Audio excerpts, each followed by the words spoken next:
If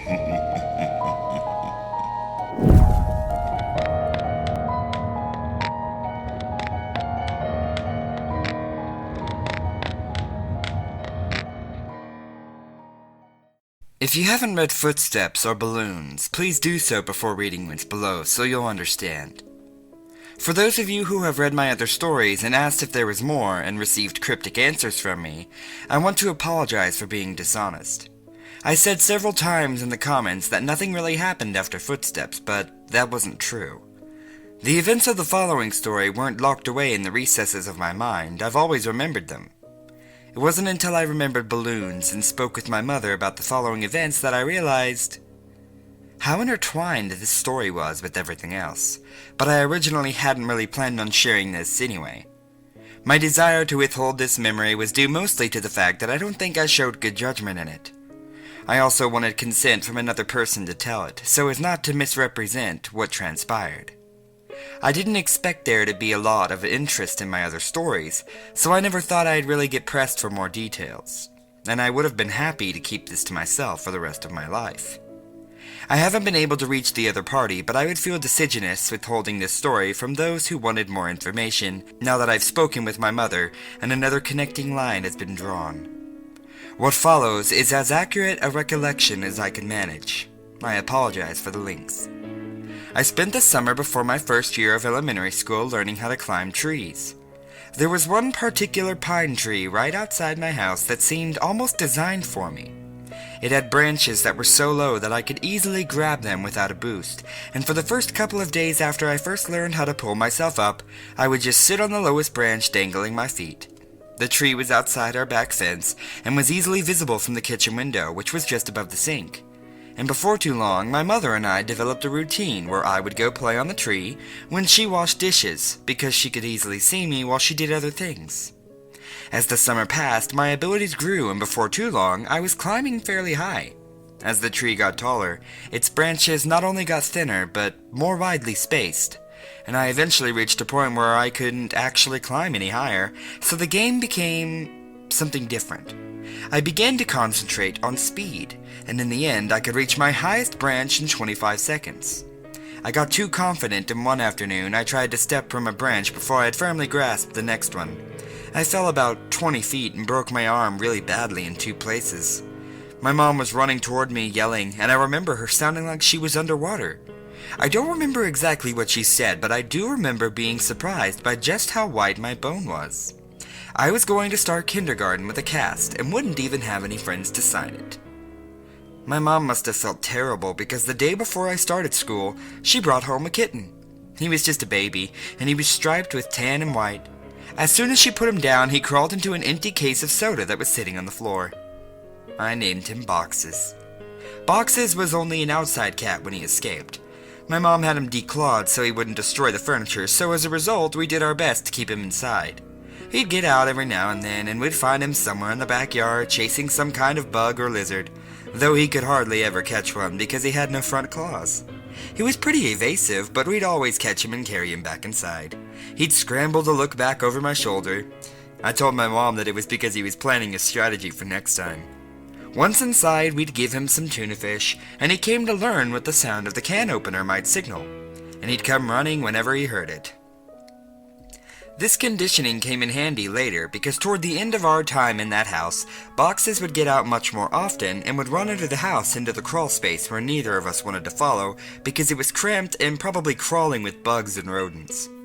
Ingeniously, my mom thought to hook the can opener to an extension cord out back and run it right outside the hole the Boxes has gone through. Eventually, he would emerge with his loud meows, looking excited by the sound and then horrified at how we could run such a cruel ruse on him. A can opener with no tuna fish made no sense to Boxes. The last time he escaped to under the house was actually our last day in it. My mom had put the house on the market and we had begun packing our things. We didn't have much, and we stretched the packing out a while, though I had already packed all of my clothes at my mom's request. My mom could tell I was really sad about moving, and wanted the transition to be smooth for me, and I guess she thought that having my clothes in the box would reinforce the idea that we were moving, but things wouldn't change that much. When Boxes got out, as we were loading some things into the moving van, my mom cursed because she'd already packed the can opener and wasn't sure where it was. I pretended to go look for it so I wouldn't have to go under the house, and my mom, probably completely aware of my little scam, moved one of the panels and crawled in. She came out with boxes pretty quickly and seemed pretty unnerved, which made me feel even better about getting out of it. My mom made some phone calls while I packed a little more, and then she came into my room and told me that she had spoken to the realtor and we were going to start moving into the other house that day. She said it like it was excellent news, but I thought we would have more time in that house. She originally said that we weren't moving until the end of the next week, and it was only Tuesday. What's more, we weren't completely finished packing, but my mom said sometimes it was just easier to replace things than pack them and haul them all over the city. I didn't even get to grab the rest of my boxed clothes. I asked if I could call Josh to say bye, but she said that we could just call him from our new house, and we left in the moving van. I managed to stay in touch with Josh for years, which is surprising since we no longer went to the same school. Our parents weren't close friends, but they knew that we were, and so they would accommodate our desire to see one another by driving us back and forth for sleepovers, sometimes every weekend. For Christmas one year, our parents even pooled their money and got us some really nice walkie-talkies that were advertised to work across the range that extended past the distance between our houses. They also had batteries that could last for days if the walkie-talkie was on, but not used. They would only occasionally work well enough that we could talk across the city, but when we stayed over, we'd use them around the house, talking in mock radio speak that we'd taken from movies, and they worked great for that. Thanks to our parents, we were still friends when we were 10. One weekend, I was staying over at Josh's and my mom called me to say goodnight. She was still pretty watchful, even when she couldn't actually watch me, but I had gotten so used to it that I didn't even notice it, even if Josh did. But she sounded upset, and she told me Boxes was missing. This must have been a Saturday night, because I had spent the night at Josh's the previous night and was going to go home the next day because we had school on Monday. Boxes had been missing since Friday afternoon. I gathered that she had not seen him since returning home after dropping me off. She must have decided to tell me he was missing because if he didn't come home before I did, then I would be devastated at not only his absence, but how she could have kept it from me. She told me not to worry. He'll come back, sweetie. He always does. But Boxes didn't come back. 3 weekends later, I stayed at Josh's again. I was still upset about Boxes, but my mom told me that there had been many times when pets had disappeared from homes for weeks or even months, only to return on their own. She said they always knew where home was and would always try to get back. And I was explaining this to Josh when a thought hit me so hard that I interrupted my own sentence to say it aloud. What if Boxes thought of the wrong home? Josh was confused. What? He lives with you, man. He knows where home is. But he grew up somewhere else, Josh. He was raised in my old house a couple neighborhoods away. Maybe he still thinks of that place as home, like I do. Oh, I get it. Well, that'd be great. We'll tell my dad tomorrow and he'll take us over there so we can look. No, he won't, man. My mom said that we couldn't ever go back to that place because the new owners wouldn't want to be bothered. She said that she told your mom and dad the same thing. Josh persisted. Okay, then we'll just go out exploring tomorrow and make our way to your old house. No! If we get spotted, your dad will find out, and then so will my mom, and we'll have to go there ourselves if we want to get there. We have to go tonight. It didn't take that much convincing to get Josh on board, since he was usually the one to come up with ideas like this. But we had never snuck out of the house before, and it actually turned out to be incredibly easy. The window in his room opened to the backyard, and he had a latched wooden fence that wasn't locked. After those 2 minor hurdles, we slipped off into the night, flashlights and walkie-talkies in hand. There were 2 ways to get from Josh's house to my old house. We could walk on the street and make all the turns, or go through the woods, which would take about half the time. It would have taken about 2 hours to walk there taking the street, but I suggested that we go that way anyway. I told him it was because I didn't want to get lost. Josh refused and said that if we were seen, they might recognize him and tell his dad. He threatened to go home if we didn't just take the shortcut, and I accepted because I didn't want to go by myself. Josh didn't know about the last time I walked through these woods at night, though. The woods were much less creepy with a friend and a flashlight, and we were making pretty good time. I wasn't entirely sure where we were, but Josh seemed confident enough, and that bolstered my morale. We passed through a particularly thick patch of tangled trees when the strap on my walkie-talkie got caught on a branch. Josh had the flashlight, and so I was struggling to get the walkie free when I heard Josh say, "Hey man, wanna go for a swim?" I looked over to where he was shining the flashlight, though I closed my eyes as I did because I now knew where we were. He was pointing at the pool float. This was where I had woken up in these woods all those years ago. I felt a lump in my throat and the sting of fresh tears in my eyes as I continued to struggle with the walkie. Frustrated, I yanked on it hard enough to break it free, and I turned and walked to Josh, who was partially laid down on the pool float in a mock sunbathing pose. As I walked toward him, I stumbled and nearly fell into a fairly large hole that was sitting in the middle of this small clearing, but I regained my balance and stopped right at its edge. It was deep. I was surprised by the size of the hole, but more surprised by the fact that I didn't remember it. I realized that it must not have been there that night because I was in the same spot where I had awoken. I put it out of my mind and turned to Josh. "Quit messing around, man. You saw I was stuck over there and you were just laying here joking around on this float." I punctuated the sentence with a kick to an exposed part of the float, and a screeching arose from it. Josh's smile inverted. He suddenly looked terrified and was struggling to get off the float, but he couldn't in a quick manner due to the awkward way that he had been laying on it. Each time he would fall back on the float, the screeching would intensify. I wanted to help Josh, but I couldn't move myself any closer. My legs wouldn't cooperate. I hated these woods. I picked up the flashlight that had been thrown in his thrashing and shined it on the float, not knowing what to expect. Finally, Josh got off the float and rushed next to me, looking at where I was shining the light, and suddenly, there it was. It was a rat. I started laughing nervously, and we both watched the rat run into the woods, taking the screeches with it. Josh lightly punched me in the arm, the smile slowly returning to his face, and we continued walking. We quickened our pace and made it out of the woods faster than we thought we would, and we found ourselves back in my old neighborhood. The last time I had rounded the bend ahead, I had seen my house fully illuminated, and all of the memories of what transpired came flooding back. I felt a skipping in my heart as we were finally turning the corner and about to face the full view of my house, remembering last time how incandescent it was. But this time, all the lights were off. From a distance, I could see my old climbing tree, and as my mind traced the steps of causality backward, I realized that I wouldn't be back here this night if that tree hadn't grown, and I was briefly in awe of how all events are like that. As we got closer, I could see that the lawn looked terrible. I couldn't even guess when it had last been mowed. One of the shutters had partially broken loose and was rocking back and forth in the breeze, and over all the house just looked dirty. I was sad to see my old home in such a state of disrepair. Why would my mom care if we bothered the new owners if they cared so little about where they lived? And then I realized there were no new owners.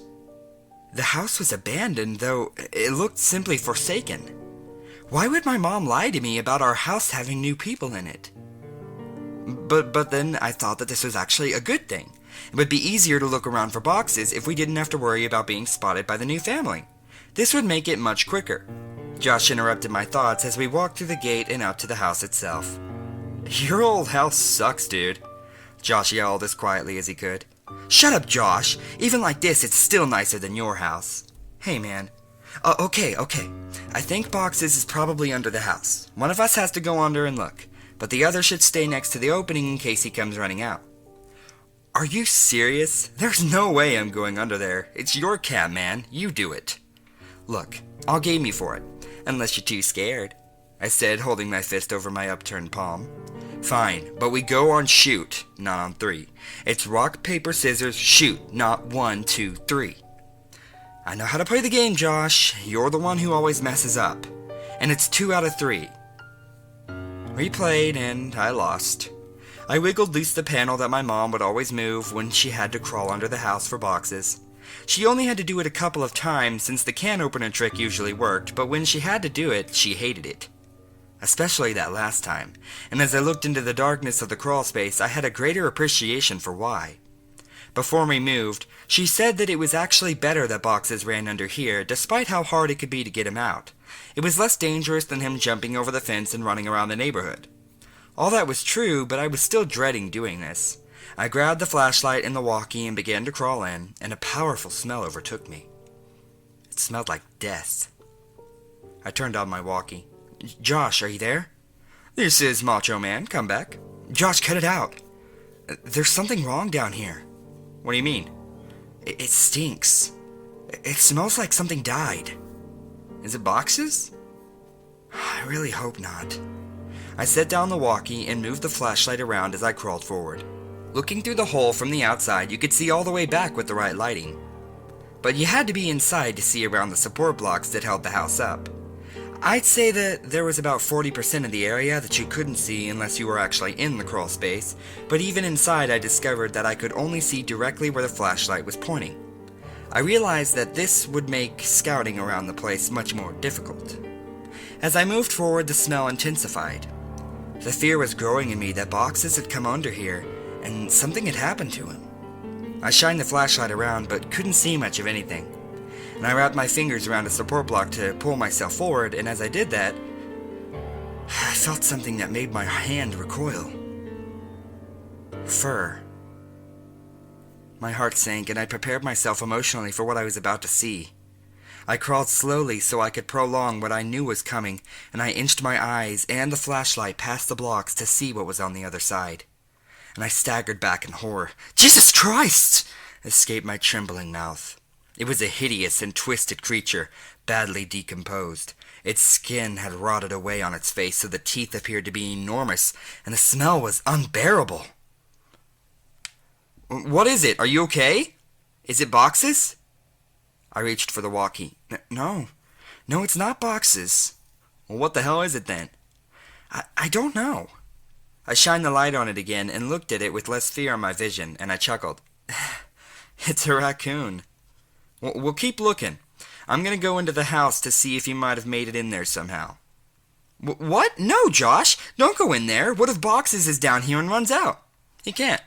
I put the board back." I looked back and saw that he was telling the truth. "Why'd you do that?" "Don't worry, man. You can move it easy. This makes more sense. If Boxes ran out and I missed him, then he'd be gone. If he's down there, then grab him tight and I'll come move the board. And if he's not, then you can move it yourself while I look in the house." Some of his points were good, and I doubted that he'd be able to get in anyway. "Okay, but be careful and don't touch anything. There's a bunch of my old clothes still in boxes in my room. You can look in there to see if he crawled in one. And make sure to bring your walkie." "Roger that, good buddy." I realized that it would be pitch black in there. The power would have been turned off since no one was paying the bill. With any luck, he'd be able to see from the streetlights that might cast some light inside. Otherwise, I'm not sure what he'd do. Before too long, I heard footsteps right over my head, and felt old dirt raining down on me. "Josh, is that you?" "Shh! Breaker, this is Macho Man coming back for the big Tango Foxtrot. The Eagle has landed. What's your 20, Princess Jasmine? Over." "Asshole." "Macho Man, my 20 is in your bathroom looking at your stash of magazines. Looks like you've got a thing for dudes' asses. What's the report on that? Over." I could hear him laughing without the walkie, and I started laughing too. I heard the footsteps fade away a little. He was on his way to my room. "Man, it's dark in here. Hey, are you sure you had boxes of clothes in here? I don't see any." "Yeah, there should be a couple boxes in front of the closet." "There aren't any boxes in here. Let me check to see if you maybe put the boxes in the closet before you left." I started thinking that maybe my mom had come back and gotten the clothes and just given them away because I had outgrown a lot of them, but I remembered leaving the boxes there. I didn't even have time to close the last one up before we left. While I was waiting for Josh to tell me what he found, I kicked out my leg, which had started falling asleep because of the position I was in, and had hit something. I looked back and saw something really strange. It was a blanket, and all around it were bowls. I crawled a little closer to it. The blanket smelled moldy, and most of the bowls were empty, but one had something that I recognized still in it. Cat food. It was a different kind than we gave Boxes, but I suddenly understood. My mom had set up a little place for Boxes to encourage him to come here instead of running around the neighborhood. That made a lot of sense, and it seemed even more likely that Boxes would have come back to this place. "That's so cool, Mom," I thought. "I found your clothes." "Oh, cool. Where were the boxes?" "Like I said, there's no boxes." "Your clothes are in your closet." "They're hanging up." I felt a chill. This was impossible. I had packed all of my clothes. Even though we weren't supposed to move for another 2 weeks when we left, I remember packing them and thinking that it was stupid for me to have to get clothes out of the box and put them back in. I had packed them, but someone had hung them back up. Why though? Josh needed to get out of there. That can't be right, Josh. They're supposed to be in boxes. Stop messing around and just come back outside. No joke, man. I'm looking at them. Maybe you just thought you left them? Wow, you sure do like to look at yourself, don't you? What do you mean? Your walls, man. Your walls are covered in Polaroids of yourself. There are hundreds of them. What, did you hire someone to... Silence. I checked my walkie to see if I'd switched it off somehow. It was fine. I could hear footsteps, but couldn't tell exactly where Josh was going. I waited for Josh to finish his sentence, thinking that his finger had just slipped off the button, but he didn't continue. He seemed to be stomping around the house now. I was just about to radio him when he came back. There's someone in the house. His voice was hushed and broken. I could hear he was on the verge of tears. I wanted to respond, but how loud was his walkie turned up? What if the other person heard it? I said nothing and just waited and listened. What I heard were footsteps. Heavy, dragging footsteps, and then a loud thud. Oh God, Josh. He had been found. I was sure of it. This person had found him and was hurting him. I broke out in tears. He was my only friend next to boxes. And then I realized, what if Josh had told him I was under here? What could I possibly do? As I struggled to compose myself, I thankfully heard Josh's voice through the walkie. He's got something, man. It's a big bag. He just threw it on the floor and... oh God, man, the bag. I think it just moved. I was paralyzed. I wanted to run home. I wanted to save Josh. I wanted to go for help. I wanted so many things, but I was just there. Frozen. As I lay unable to move, my eyes focused on the corner of the house that was right under my room. I moved my flashlight. My breath hitched at what I saw. Animals. Dozens of them, all of them dead. They lay in piles all around the perimeter of the crawl space. Could boxes be among these corpses? Was this what the cat food was for? Seeing this broke my shock, as I knew I had to get out of there, and I scrambled to the board. I pushed on it, but it wouldn't budge. I couldn't move it because it was wedged in there, and I couldn't get my fingers around it since the edges were outside, and I was trapped. God damn you, Josh, I whispered to myself. I could feel thunderous footsteps above me. The house was shaking. I heard Josh scream, and it was matched by another scream that wasn't full of fear. As I continued pushing, I felt the board move, but I knew it wasn't me who was moving it. I could hear footsteps above me and in front of me, and shouting and screaming filled the brief silences between the footsteps. I moved back and held my walkie, ready to try to defend myself, and the board was thrown to the side, and an arm shot in and grabbed for me. Let's go, man. Now. It was Josh. Thank God. I scrambled out of the opening, holding the flashlight and the walkie. When we got to the fence, we both jumped it, but Josh's walkie fell. He reached for it, and I told him to forget it. We had to move. Behind us, I could hear yelling, though they weren't words, only sounds, and we, perhaps foolishly, ran for the woods to get back to Josh's quicker and be somewhat harder to follow. The whole way through the woods, Josh kept yelling, "My picture! He took my picture!" But I knew that the man already had Josh's picture. From all those years ago at the ditch. I suppose Josh still thought that those mechanical sounds were from a robot. We made it back to Josh's house and back into his room before his parents woke up. I asked him about the big bag and if it really moved, and he said that he couldn't be sure. He kept apologizing about dropping the walkie at the house, but obviously that wasn't a big deal. We didn't go to sleep and sat peering out the window waiting for him. I went home later that day as it was about 3 a.m. already.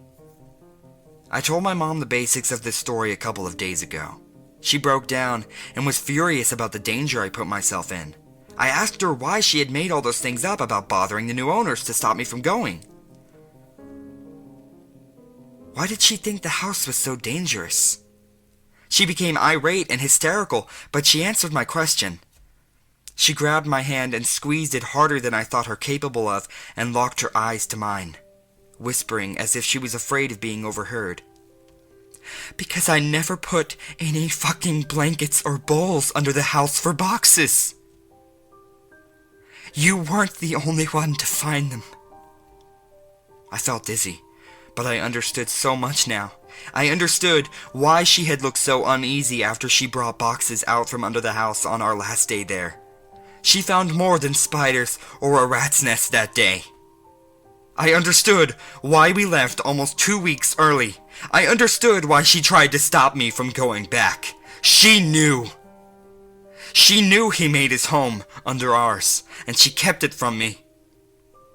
I left without saying another word and didn't finish the story for her, but I want to finish it here. For all of you. I got home from Josh's that day. I threw my stuff on the floor and it scattered everywhere, but I didn't care. I just wanted to sleep. I woke up around 9 p.m. to the sound of boxes meowing. My heart leapt. He had finally come home.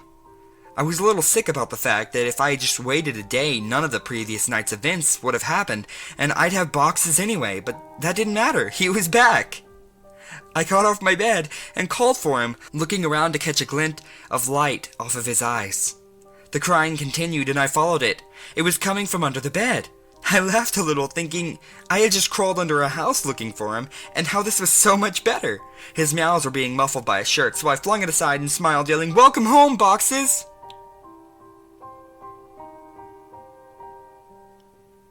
His cries were coming from my walkie-talkie. Boxes never came home.